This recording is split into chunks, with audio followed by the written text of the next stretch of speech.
allowed the Chiefs to get back into this thing. How is everyone feeling about this squad going into next year? All right, so as anyone who listens to this knows, I am hyper aggressive when it comes to like going for it on fourth down.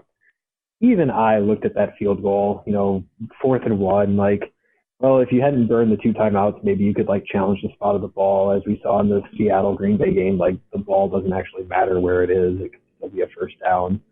Okay, fine. You kick the field goal. You're up 24-0. Like, I can probably get behind that. Don't go for it on 4th and 4 from your own 30, up 24-7. Like, please no. The Chiefs. Here's a fun stat. The Chiefs in the last 40 minutes of the game, 40 minutes of the game, averaged 1.3 points per minute. The Texans let up 41 unanswered points. That's worse than the 30-0 shutout that the Chiefs did in 2015 or whatever. You know how I know that? Because 41 is bigger than 30. They scored touchdowns on, I believe, 7 straight drives. I think the Texans had like one meaningless one in there to make it, a 10-point game or whatever. With 10 minutes left in the second quarter, had you started the game there, the game would have ended 51-7. Like, no adjustments were made, none whatsoever. I believe it was your second touchdown. They blend together so nicely because there were 4 of them in the second quarter. I believe it was the second touchdown drive. No, I take that back. It was the third touchdown drive. Mahomes, run to the right side, gained just under 20 yards. Cool. We should probably not let him do that again. Very next play, just like your little brother playing Madden, exact same play call. Mahomes, 42 yards on the right-hand side. So in 2 plays, you've gained more than 60 yards, literally with Mahomes just running to the right-hand side. Third play of that drive, Mahomes running to the left-hand side, just flips it because the Texans finally are like, oh shit, did you know Patrick Mahomes can run the ball? Like, I didn't know that. The Texans got caught over pursuing on defense quite a bit. Like I said, they got lucky in the first quarter because the Chiefs just dropped the ball. They easily had 5, 6, 7 drops in the first half. And after each and every one of those, it was like, wow, this really had the makings of a really cool game. It ended up being a really cool game for all the wrong reasons. But like, when the Texans then got the ball back, the Chiefs did that fun little like bend but don't break defense unless they gifted the Texans with a short field. So if you look at all of the Texans drives, with the exception of that meaningless 7 points in the third quarter, because I'm sure everybody was like, well, they had a 9-play drive for 75 yards. How is that not moving the ball? Well, it doesn't matter at that point, it turns out. But like in the first quarter, they would get, 3 yards here, 4 yards there, 5 yards there, which is fine. But then they would immediately get shut down. They had that nice opening drive, again, blown coverage, 52 yards. That you're right, I probably couldn't have hit it, but like Sam Bradford could have hit it. Brock Osweiler could have hit that, that go route from to Kenny Stills. No big deal. It was a really well-designed play call because they played on Bill O'Brien's tendencies to be conservative, which was, okay, in this situation, we're going to bring the safeties up because we think it's actually going to be a bubble screen, just like Romo pointed out. And we're just going to let Kenny Stills run. And it turns out, that tends to work because he has this reputation of just being such a conservative play caller, especially in the first 1 to 2 drives of the game. So that was cool. But outside of that, like, the defense did not have an answer for Patrick Mahomes. And unless they were gifted with a short field, the Texans couldn't do anything. Like, our Giants superfan was like, oh, well, this buys, I think he commented at this at like 24-0. This buys Bill O'Brien at least 4 more years in Houston. But then he did the giant collapse. Like, I don't know. Like, Deshaun Watson said all the nice things at the press conference. I trust this coach, blah, blah, blah. But like, how can you possibly trust this coach when his game plan going in it worked in the sense of like, yeah, they put points on the board, but like, it was a blocked punt that got you 7. It was a muff punt where you only had to get 6 yards for another touchdown. And then it was a blown, fake punt call. I don't want like, I am more than happy to rip on Bill O'Brien. I won't rip him for taking the field goal on 4th and 1. I probably would have gone for it just because, like, I have the vision of hindsight, and that's just my nature. But, like, I don't know, 31 coaches out of 32 would have taken the 3 points there. Doesn't make it right, but whatever, it's fine. The only good drive, again, got a touchdown from a blown coverage. Your only other touchdown came on just meaningless time. Here's this offensive genius where we went 3 and out several times in the second half. Like, there were no second half adjustments. It was like, well, what we were doing in the first half was clearly working because we put points on the board. Well, no, it was working because you had a short field and you only had to gain 10 yards to get a touchdown. So going forward, I look forward to who the Dolphins will be picking ad infinitum for the next several years with our pick. I'm super anxious to see what contract Deshaun Watson is going to get because I'll already say he's underpaid with whatever future contract he gets. I really hope he gets a contract before Mahomes gets a contract and some of the other likewise. Some of the other like more questionable quarterbacks get a contract, and I really hope they do it this year because the salary cap doesn't matter because the CBA is coming up, and salary cap doesn't matter anyway. But you can pull some more chicanery this upcoming off season, so let's do that. I really don't trust our GM to do something smart like that. I don't know why. Oh yeah, it sucks. I mean, but you know, that's life. If you take like there's a 4-quarter stretch where the Texans had scored like 40 unanswered points against their opponents between like coming back from Buffalo and then going up 24-0 on the Chiefs. But unfortunately, like that stretch of football doesn't matter. And the stretch of football that does matter is the last 40 minutes of this game where they were outscored 51-7.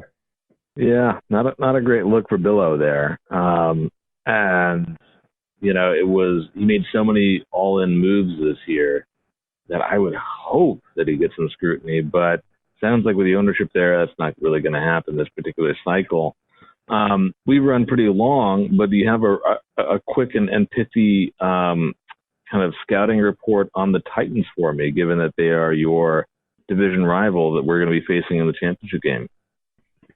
Dude, as much as you guys struggled with Carlos Hyde and Duke Johnson, have fun with Derrick Henry. Yeah, that'll suck. So Vrabel can actually adjust his game plan, so don't expect like whatever is working in the first half to just magically work in the second half on defense. I mean, weird. Like, you are allowed to make changes. I mean, outside of that, though, like, the Tennessee defense and the Tennessee cornerbacks are not exactly leaps and bounds better than the Texans. Like, yeah, they are slightly better. You guys have so many weapons between, you know, like, oh God. I mean, the Texans made a star out of Sammy Watkins. Like, there we go. That's a fun claim to fame. Between like Kelsey and Hill, and you're running Williams out of the backfield, like that kind of stuff will still work. The Titans struggle against the Texans when the Texans are actually playing for real, as opposed to like week 17. And you guys are like a much better form and a much better coached version of the Texans. So try not to go down 24-0 because Vrabel will do something better than just like running it into the line 3 times in a row or like twice in a row and then hoping Deshaun Watson can do something magical on 3rd down. I mean, I feel as though it's kind of obvious to like give the advice of don't go down 24-0, but I mean, that worked out fine for you today. Yeah, well, we will try to apply that advice to the next matchup. But as always, it's always a joy talking to James. I'm sorry it was not a more enjoyable watch for you this particular round. But I imagine, you know, I mean, the way the schedules are working, we're going to be playing each other again very soon. We'll be talking about draft pretty soon, and I look forward to it. Oh, yeah, I do as well. And, like, I had already resigned myself to a loss. Like, this was the most entertaining form of a loss. Like, I had not envisioned this possibility of a loss. So, like, I'm glad I got surprised. And, yeah, all you guys will get to talk about the draft. I don't know what I'll be doing around that time, but we will not be talking about the draft. All right, man. Have a great night. Thank you. You as well. This is Justin, the Seahawks superfan. I'm here with Brian, the superfan of the victorious Green Bay Packers. Brian, your Green Bay Packers came out ahead 28-23 in a game that I think we called exactly pretty much every iota of how it was going to go. As close as that score was, though, it wasn't always that tight, but it tightened up a lot at the end. So the game just ended. You and I both just wrapped up watching it. So what are your quick reactions to it? Quick reactions. Rodgers played a lot better than I thought he would. We talked earlier in the week about how really the straw that stirs the Packers' drink has been Aaron Jones this year. Not today.